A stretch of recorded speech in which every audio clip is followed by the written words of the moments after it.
How is it going then, everybody? I hope you're all doing very well. Welcome back to another video here on our channel. I'm the FIFA Analyst, and today we have got for you our FIFA 20 FUT Champs highlights, along with the best comeback tactic that I've used in quite a long time. We had a lot of games this weekend where basically we were losing by quite a few, and we managed to come back in quite a lot of them. I don't know what it was. I don't know why I was going behind so much, but that's what I'm going to be doing today. We're going to be showing you the tactic and just kind of going through the FUT Champs highlights, having a bit of a discussion as well about FIFA over the weekend, what was going on, all the stuff coming up here over the next couple of weeks on the channel. If you do enjoy this video, please let me know by dropping a like. You can also subscribe. We do upload every single day at 5 PM UK time, so make sure you check that out if you are interested, as Neymar scores a dirty little goal. So first weekend where we had team of the season obviously around, and also the team of the season rewards eligible from playing on that weekend, where on Thursday we will get team of the seasons in our player picks, in our rewards, in our, if you hit elite in your team of what used to be the team of the week pack, you'll now get them in team of the season packs. And yes, you will get them across silver, gold at different levels. There's different requirements on what you will get based on where you finish. So make sure you check out EA's post on that. I will try and put a link in the description for that if you wanted to have a little gander. If you are also interested, we do stream all of our games over on twitch.tv/FIFA Analyst. If you have any questions, honestly, that is your best place to get an answer from me. I can go through and give you a detailed answer. Let's go ahead and kind of show you the team that we use for this weekend and what tactic we're talking about. You're going to see the first 15 games that we played over our weekend league. Not all of them, but you're going to see a lot of highlights from all of them as well, just to kind of get an idea on how we were playing it and what we were doing to get back into the game. So we go with a 3-4-1-2, right? That is the tactic that I was using to get back into games when I was losing, when I was 80th minute 2-0 down or something. Constant pressure, fast build up. We want high depth, we want high width. We want to be able to put the pressure on the opponent. And then in terms of our player instructions, we're going to go with getting behind on both strikers. We need them to break the back line. It's as simple as that. Stay forward on our central cam, and then for the CMs, I don't change them other than cover center. I want them to get forward. If they want to get forward, I leave it down to them. For our right mid and left mid, we leave them unbalanced, and for the keeper, you also want to put comes across his sweeper keeper. The purpose here is that, if the ball gets played over the top, your keeper will come out and do that for you. I would just thought I'd show you my other tactics, because I know you guys look at them. We still run with the 4-4-2 and the 4-2-3-1. The 4-2-3-1 as a whole is when I play against someone that I know is a very good player on my level. I will use the 4-2-3-1. And then the majority of the times I use the 4-4-2 because it was easy to get goals and be quite efficient with it. Now, what happened this weekend is, you're going to see one game shortly where we were 4-1 down in the 70th minute and we pull it back. I have realised something with me and FIFA. I go behind in goals way too often. I go behind in games way too often. It happens all the time. Watching back, editing these videos, seeing it, I'll go behind a lot. Now, what I'm thinking is, could it be the 4-4-2 that's doing that for me? But then I use that to get back into the game as well. So I don't know. I actually think it may also be a bit of lapse of concentration from myself, not really focusing in, the first 10, 15 minutes. But I do go down. But for my liking, I go behind too much. I think it's something that happens way too often for me. I don't know if it's something that happens for you guys. But what that then means is that when you are playing, you're putting yourself under pressure straight away. You're making it harder for yourself. I'm making it more difficult than it has to be. I'm a good enough FIFA player to beat a lot of people in Weekend League, so I shouldn't have to make it harder. I don't really know what it is. It's something that I want to focus on kind of, over the weekends coming up, just, really dictating the game, not giving the opponent too much of a chance. I was chopping and changing around camera angles as well this weekend. As you will see in a minute, we do go back to the telly broadcast. For anyone wondering, this camera angle is co-op 2010. If I play on co-op, I always use 2010 as my kind of instructions. And look at this for a beauty of a free kick from Coleman. Whew. Absolute beauty. So the 3-4-1-2, what's changed for me? I use that, as I said, if I am 2-0 down, 3-0 down, to 70th minute, whatever, that is my ultra attacking. It's going to leave you open at the back, but it will definitely get you chances. That's what I use to get back into the game. How does it kind of work? The reason why I like the 3-4-1-2 is because it's a mix of 4-4-2 and 4-1-2-1-2 in my opinion. Because the reason why I like the 4-1-2-1-2 narrow is because you've got a centre attacking mid and you've got 2 strikers. And that little triangle between them 3 makes it really, really easy to create goals. You literally lay the ball off to your striker, lay the ball back to the cam, send them on runs with a 1-2. Your cam overloads. Your striker's there for the, the tap across. Your other striker's making a run. It's brilliant. Like, it's a brilliant, brilliant little trio that you can use, which is why the 4-2-3-1 struggles a little bit, because you have the cam and the striker, but you don't have that other striker to look for that triangle. So it's a little bit of a different kind of pattern of play, let's say, but it is still, good formation. So that's the reason why I like the 3-1-4-2, 3-4-1-2. However, it does also have the width, like the 4-4-2. So it gives you absolutely everything. Is it a formation that I would play from minute 1? Yes, but I'd change it up. Obviously at the minute I'm running constant pressure, high depth, all that sort of thing. I wouldn't do that if I was running 3-4-1-2 from the get-go.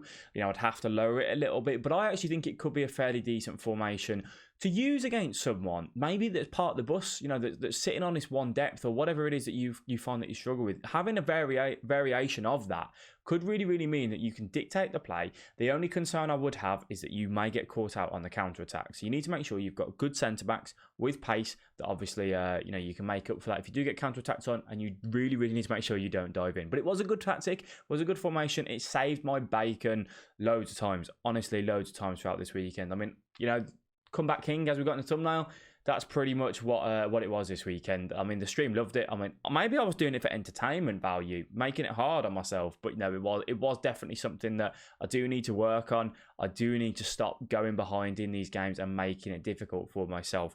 One thing I wanted to discuss with you guys, kind of based on this weekend. Also, you will be seeing, the last bit of the highlights on Thursday, along with our rewards. You guys have been asking me to upload rewards a little bit more, and obviously Team of the Season is in packs, so we will upload them as a reward video, along with the kind of last 15 games to see where we finished. But one of the things I wanted to discuss with you today, to be completely honest with you, you guys know that I reflect on my gameplay. I try and make you guys, take ownership, and you need to focus on you as the player to get better. I think that's one of the main things that we need to do in FIFA to definitely get better. There is fundamental issues with the game. We all know that. However, we can only do what we can control. But saying that, one of the things that really, really struggled this weekend, and even I struggled with it, and it's not something I get massively, maybe I don't pay attention, I don't know. The servers were absolute. Friday was fine. Saturday was fine. I came on Sunday to finish off my games. Man, it's like I've gone back into like 1990s or something. The connection was woeful. I'm on wired connection. I was getting lag. I was getting delay. The game just felt odd. It felt really odd. Every touch that the players took, Mbappe felt slow. Like Flash, as Kurt would say, felt slow. He didn't have the pace. I don't understand it. And it was terrible. And, everyone was saying it. And the thing is, I very much don't like to jump on the bandwagon. People moan about whatever in the game, and I get that. And other people jump on it as well. I try to stay clear of that. I like to, look at, again, what I can do as the player. But it was very, very difficult to not moan about it this weekend. If you were in the stream, you guys know that when I stream, I try to be positive. We try to have a good time, all that sort of stuff. That wasn't the case on Sunday night as much. It was something that kind of, came into me and my gameplay, unfortunately. And it makes it very difficult. And I just want you to know that you're not alone. Like, everyone's kind of seems to be struggling with it. The only things I can say to try and increase your better connection, because a lot of you guys are, because you don't realise, don't play on Wi-Fi. You need to be playing on wired. I touch on this all the time. You need to play on a wired connection. That is something that is definitely needed. This is the game that we're going to go 4-1 down in, by the way. We save our bacon by managing to get back into this, but we did that by having to fully focus in and lock in, because, you can see there, we were messing around at the back. I should have just booted it long. I didn't have much on, and I wanted to try and play out from the back, but I didn't do that. I should have just booted it long and just gone. Sometimes you just have to not be risky. However, some of these goals I'm about to concede are very, very questionable. Van der Sar, what are you doing? Meant to catch the ball, mate, or at least punch it, but don't do whatever you've just done. Very, very irritating. So 3-1 down, right? Ferdinand comes and makes a tackle. We don't get onto it. Probably should win the ball. Very unfortunate. Apara, no. Don't know what that was all about. So, 4-1 down. The guy fortunately enough, does something that I do. He gifts me a goal. You know, obviously I gifted him that goal, so we get that back. We make that 4-2. But this is where, you know, we've gone the 3 at the back now. We've got options on all over. We've got options absolutely on all over. Key thing as well, by the way, with the formation, make sure you bring on subs. You know, you need someone to come in at the right mid, left mid position. You want to move one of your left back or your right back to the centre back role, and then the other left back or right back goes into right mid, and you replace him. You sub him off. I was bringing on like Lozano FUT Birthday, for example. It was really good. We ended that guy's career there as well. 4-4, 103rd minute. Sombrero flick. You guys ask, how do you do that? 5-star skiller. Flick the right stick the way you're facing, and then flick it the opposite way twice. Left, right, right in that scenario. If I was facing the way I'm kicking now, and I was facing that way, it'd be right, left, left. 5-star skiller, you can do it. It's an effective skill move, actually, in certain scenarios. I'm not going to lie. Going back to it, yeah, servers were a massive issue.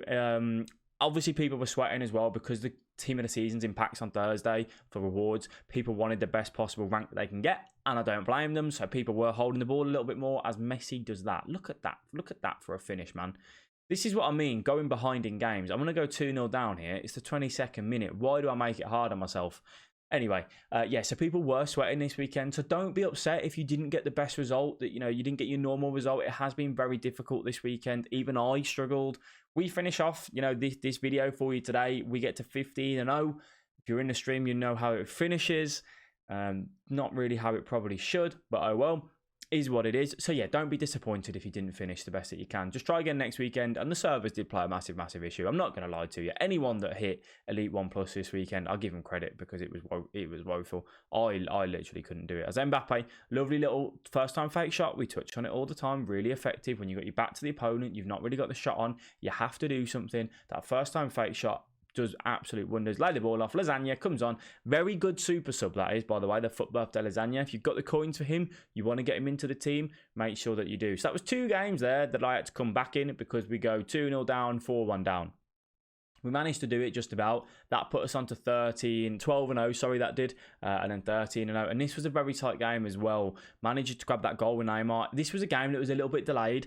Wasn't like clean. That was why I hit that first time with Neymar. I didn't trust taking the touch and trying to bury it that way. I took it first time for the simple fact of the game's probably going to screw me over if I take a touch. Something's going to mess up. He gets a little bounce. A little bit, with their Zambrotta, just go back to the keeper and get it long that way. But unfortunately, don't. And that puts us 14-0. Anyway, so interesting start. You guys let me know how you finished on in the weekend league yourselves. I do want to thank you all very much for watching this video. Make sure you head into the socials down below. We are over on Twitter. We've got a Discord server as well that you're more than welcome to join. Just pop on over, ask any questions in there, and someone will be able to help out. And as I said, if you've got any direct questions that I don't always get around to answer in the comments, just come over to the Twitch stream. That's the best possible place for you to get that live and direct answer. Guys, thank you all very much for watching this video. It is massively appreciated. I hope you have enjoyed. I will catch all of you tomorrow at 5 PM UK time for our next video. Look after yourselves, and I'll speak to you soon.